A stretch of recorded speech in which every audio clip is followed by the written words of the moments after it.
అమ్మా ఈరోజు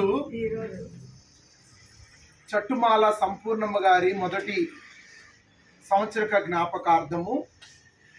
మరి వారు మన ఆశ్రమాన్ని ప్రేమించి మా మన్నవ్ ట్రస్ట్ ద్వారా మీకు ఈరోజు భోజన కార్యక్రమం, అట్లాగే మరి బట్టలు దుప్పట్లు ఇవ్వడం మరి జరుగుతుంది.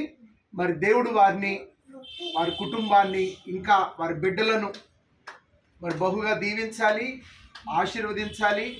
మరి దీని ద్వారా ఆ కుటుంబం సంపూర్ణంగా ఆశీర్వదించబడాలి. మరి వారి కోసం, వారి కుటుంబం కోసం మనం ప్రార్థన చేద్దాం. సంపూర్ణమ్మ గారి బిడ్డల కోసం, అందరి కోసం ప్రార్థన చేద్దాం. మహాపరిశుద్ధుడైన దేవుడవు, గొప్ప దేవా, మీ వందనాలు చెల్లిస్తున్నాను.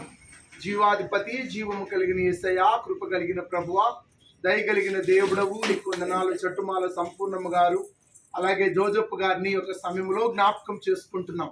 అయా, వారు నీ అందు నిద్రించి ఉన్నారు. ఈరోజు మరి సంపూర్ణమ్మ గారు చయా ఇదిగో నీ అందు మరణించి ప్రభువా నేటికి సంవత్సరము అయినను ప్రభు బిడ్డలు ఎంతగానో వారిని ప్రేమించి జ్ఞాపకం చేసుకొని చేస్తున్న ఈ వృద్ధులకు అయా ఇదిగో నాయన వృద్ధాశ్రమంలో ప్రభు చేస్తున్న ఈ అన్నదాన కార్యక్రమాన్ని ఆస్వాదించండి.